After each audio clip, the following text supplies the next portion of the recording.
Señora Arria, usted acaba de estar en la Corte Penal Internacional de la ciudad de La Haya, me imagino que para hablar de su país. Sí, efectivamente he estado hoy en la Corte Penal y también en el Tribunal Penal Internacional para la antigua Yugoslavia, porque yo fui testigo contra Milosevic, fui testigo en la defensa del comandante Oric, que era el que defendía Srebrenica, y voy a ser testigo contra Karadzic. Pero también vine en visita a la Corte Penal Internacional. Ayer estuve con el juez Baltasar Garzón, el fiscal Moreno está en Kampala, lo veré más próximamente, pero es un tema que tenemos muy presente los venezolanos, que venimos sufriendo y viviendo una tragedia que ya lleva 10 años, de un gobierno que ha violado todas las normas posibles de derechos humanos, que ha cometido para mí el peor delito, que es la incitación del odio a la división de los venezolanos. Y últimamente estamos pensando demandar al presidente Chávez por corruptor de menores. Y la gente dirá, ¿cómo es eso de corruptor de menores? Por ejemplo, hace 3 semanas el presidente Chávez ordenó el asalto a mi finca, que es una finca pequeña en Venezuela, armado, pero no contento con eso, al día siguiente metieron 300 niños pobres en la alberca y el presidente Chávez en televisión incitándolos al saqueo, diciendo bravo, qué bueno, hemos recuperado un territorio para la revolución, en una demostración que yo llamé una cátedra de enseñar a los niños a saquear, realmente un delito terrible. Varias aclaraciones sobre este panorama que usted describe. Cuando el presidente Chávez llega al gobierno, existía una suerte de unanimidad nacional e internacional de que Chávez era producto de las circunstancias históricas, de que concretamente la élite política venezolana se había farreado la historia. ¿Usted sigue compartiendo ese criterio? Hay días que amanezco pensando eso, hay otros días que reflexiono un poco más, pero sin la menor duda yo creo que no solamente en Venezuela, los partidos políticos usaron la franquicia electoral y la fueron devaluando, un poco la fatiga de metal acabó con el sistema. Lo que no pensaban los venezolanos y de otros países, que la solución era peor que la enfermedad que teníamos. Pero yo creo que al mismo tiempo esto ha sido como un corte en una planta en la cual debería salir más bien fortalecido el sistema político, por ejemplo en el caso venezolano, porque yo creo que estos 10 años no han sido en el fondo una pérdida total, porque yo creo que lo que hemos aprendido que vivir era mejor vivir en democracia, en libertad, en pluralidad, con todos los defectos que teníamos. Y yo espero que ahora que hayamos visto los defectos anteriores, podamos salir más fortalecidos. Pero en Venezuela también había un problema, que era lo importante que hizo Chávez, por lo cual llega, es que él puso el tema social al frente y lo convirtió en la máxima prioridad de la discusión nacional. Eso fue una contribución muy importante. El drama fue que este hombre, que en un momento dado tenía 70% de apoyo, y ha tenido la mayor riqueza que ha tenido ningún gobierno en la historia de Venezuela, no quiso empoderar a los pobres, los quiso tener supeditados, amarrados y dependientes, y eso arruinó su gobierno, al punto que hoy en día yo digo que el jefe del Estado es el peor enemigo que tienen los trabajadores, y lo digo ¿por qué? Él quiere solamente trabajadores para el Estado, no quiere trabajadores independientes. Hoy hay un pleito terrible con los trabajadores de la empresa Polar, que es la más grande del país, y él llama miserables a los trabajadores. Yo nunca he oído a un revolucionario llamarlos. ¿Y por qué los llama miserables? Porque él no quiere que sean independientes, no quiere que sean libres. Él los quiere con una franela roja, trabajando para el Estado en peores condiciones. Esa es la situación. De tal manera que a su juicio no se ha combatido eficazmente la pobreza. No, para nada. El problema es que ahora los pobres son mucho más subalternos. Chávez ha convertido a Venezuela en una especie de casa de beneficencia, nacional e internacional. En lo nacional, creando una cultura de dependencia. Hoy en día hay 4 millones de personas que trabajan para el Estado venezolano. Si por él fuera, los 8 millones de trabajadores tendrían que estar bajo el Estado para él poderles decir el martes marchen aquí, se visten de rojo, etcétera. Por eso él utiliza este argumento de que está contra los capitalistas. No, él no está contra los capitalistas. Él los usa como una excusa para agarrar a los trabajadores y convertirlos en servidores, en súbditos del régimen venezolano. Eso es realmente lo más perverso que está aconteciendo. Usted decía en algún momento de sus respuestas, la gran contribución es haber puesto sobre la mesa, en la discusión nacional e internacional, el tema social, el tema de la gente humilde. ¿Significa eso, a su juicio, que si en un futuro X Chávez no está, toda oposición, todo cambio de gobierno no va a cambiar de opinión y va a seguir manteniendo la cuestión social en el centro de las preocupaciones venezolanas?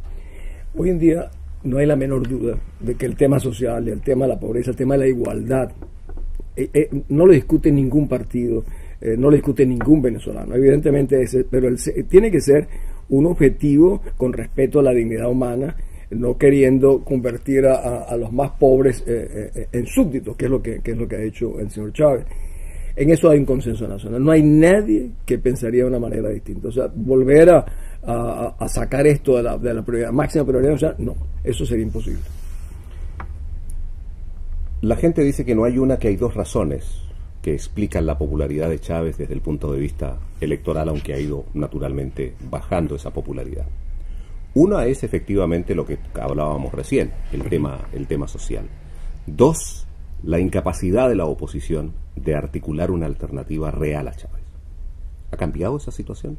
Sí, bueno, para Chávez ha cambiado drásticamente, porque viene un colapso, luego explicaré un poco por qué, en su apoyo, sobre todo el distanciamiento que algunos de los que siguen han tomado con las políticas de acabar con la empresa privada, con la propiedad, con el acercamiento a Cuba. Ven que Venezuela se ha convertido en una colonia cubana. Eso es rechazado por el 80% de los venezolanos. Eso ha cambiado. En la otra parte que me decías, era la segunda, la incapacidad de una actuación conjunta, articulación. Yo creo que el grave problema que hemos tenido nosotros es que no hemos tenido una oposición, hemos tenido una colección de opositores. Así es. O sea, en el fondo los partidos han parcelado el interés nacional. Yo vengo diciéndoles hace mucho tiempo, nosotros hemos podido participar con una sola tarjeta, por ejemplo, en la Asamblea, agarrarnos de la bandera nacional, es el país.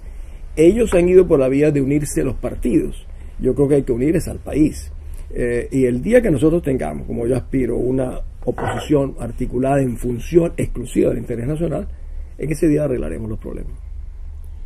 Porque en ese sentido también es criticable, se asegura, lo que ha sucedido con la juventud. Es decir, la juventud sale en un movimiento espontáneo.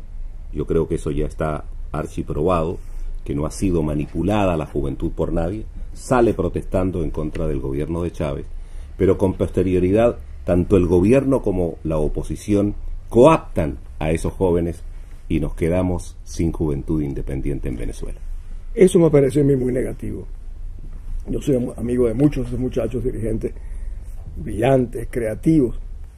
El hecho de que los partidos le metieran mano a ellos, los cooptaran tan rápidamente, yo creo que le han hecho un flaco servicio tanto a ellos como al país. Yo creo que los estudiantes, que han sido la cosa más espontánea que nosotros hemos tenido, han debido dejarlo justamente así, libre, que volaran. Pero no creas, hay otra nueva camada de estudiantes que están surgiendo, que ya han visto que el comportamiento de algunos de los líderes involucrándose en la política tan jóvenes, empezando que van a ser presidente de la República a los 24 años, ya eso está cambiando. Y ya yo veo, está emergiendo otra clase de dirigentes juveniles que los noto mucho más rebeldes, mucho más independientes y mucho más claros. Señor Arria, y de cara al próximo escenario electoral, ¿cuáles son sus pronósticos? Bueno, te decía este tema de que no tenemos una sola tarjeta. Los partidos quieren contarse entre ellos para decir, a José le dio el partido A tantos votos, el partido B menos, entonces José es más mío que el del otro partido. Eso me parece que es sacrificar al interés nacional. Sin embargo, yo no tengo la menor duda de que nosotros vamos a tener el mayor porcentaje de votos. Eso no hay la menor duda. ¿Cuál es el problema? Los partidos han aceptado unas modificaciones del Consejo Electoral. El Consejo Electoral realmente es el ministerio de elecciones del gobierno de Hugo Chávez, controlado totalmente.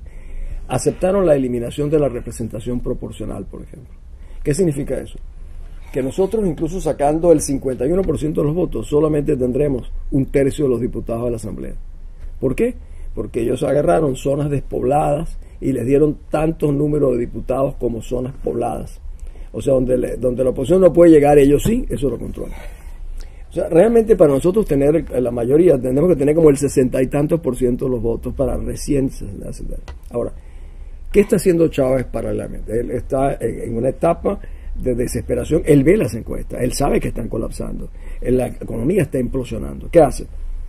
Pasa una ley del poder popular a crear una cosa que llama el Consejo Federal de Gobierno, que en el fondo es como crear una república de soviets, una república de comunas en pleno siglo XXI, como la del año 1917. Y le da todos los poderes en el futuro. Él pierde, le pasa todos los poderes de este Consejo Federal y se crea una Asamblea Nacional que no tiene recursos, que no tiene competencia, como hicieron con la elección del alcalde de Caracas el año pasado. El alcalde Ledesma gana y el presidente nombra a una señora y le pasa todos los recursos de la alcaldía y todas las competencias. Eso va a generar un problema, pues ahí vendrá una confrontación seguramente entre lo que el rey es, porque sería robarle la voluntad a los venezolanos y realmente desafiarlos. Yo creo que sería un desafío muy peligroso. Eso puede tener dos consecuencias, dos lecturas. Reacciono rápidamente a lo que usted dice. Lectura número 1, la más obvia: la revolución no es negociable, de tal manera que independientemente de ganar o perder en las urnas, la revolución no se negocia. Es una lectura correcta. Que yo le he dicho muchas veces en programas en televisión en Venezuela: mire, el señor Chávez habla mal español, pero habla en español, no habla en chino.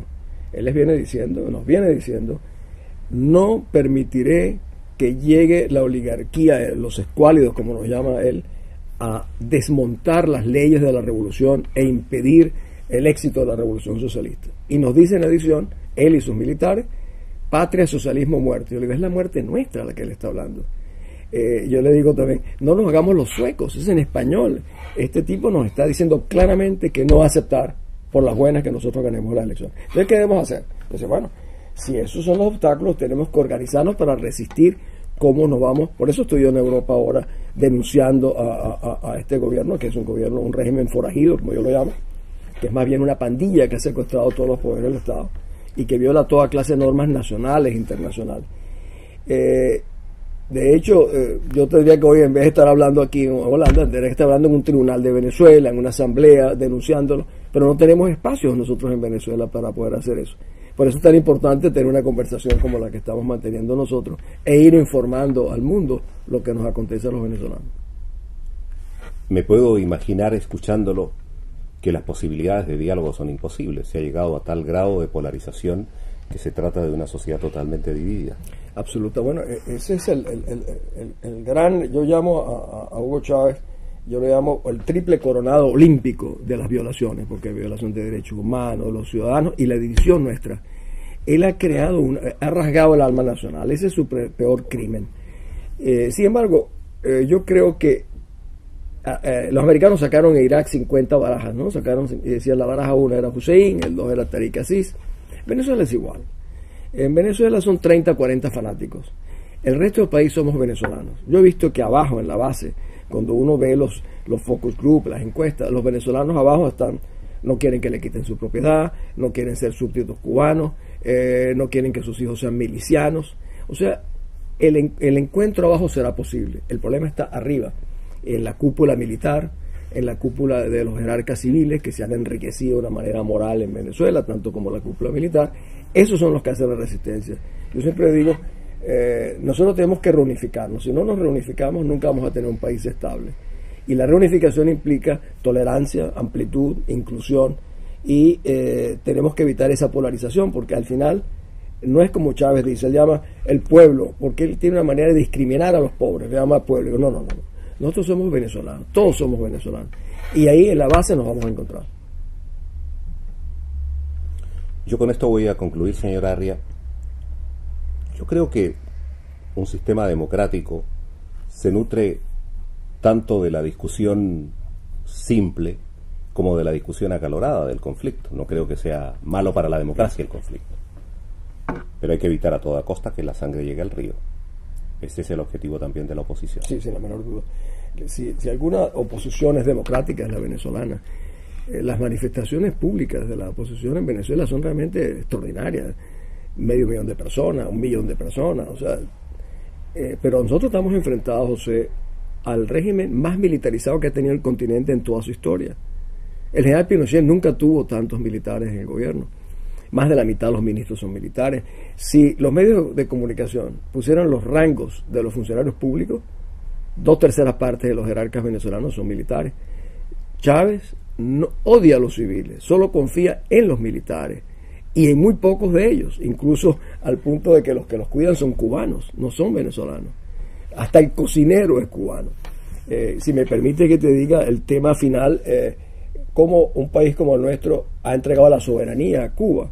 Los cubanos tienen el control hoy en día de los sistemas de registros nacionales, de identificación, de pasaporte, de notaría, de inteligencia militar, incluso de política internacional. Y además, no solamente hemos entregado la soberanía, sino que además les pagamos a los cubanos con 100.000 barriles de petróleo diarios para que se apoderen del territorio nacional. Es algo realmente, es un delito de traición a la patria el que ha cometido el señor Chávez. Señor Arria, muchísimas gracias. Gracias a ti.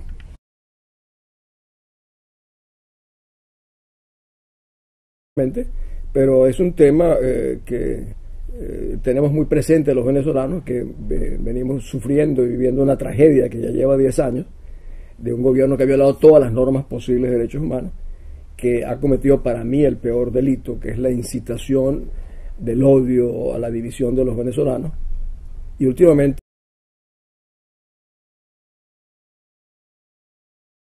Señor Arria, usted acaba de estar en la Corte Penal Internacional de la ciudad de La Haya, me imagino que para hablar de su país.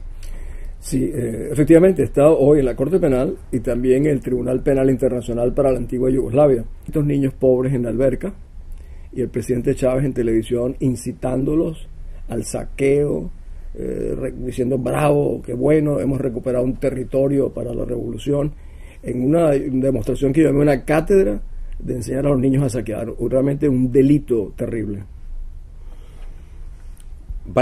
Porque yo fui testigo contra Milosevic, fui testigo en la defensa del comandante Oric, que era el que defendía Srebrenica, y voy a ser testigo contra Karadzic. Pero también vine en visita a la Corte Penal Internacional. Ayer estuve con el juez Baltasar Garzón, el fiscal Moreno está en Kampala, lo veré más próximamente. Estamos pensando demandar al presidente Chávez por corruptor de menores. Y la gente dirá, ¿cómo es eso de corruptor de menores? Por ejemplo, hace 3 semanas el presidente Chávez ordenó el asalto a mi finca, que es una finca pequeña en Venezuela, armado, pero no contento con eso, al día siguiente metieron 300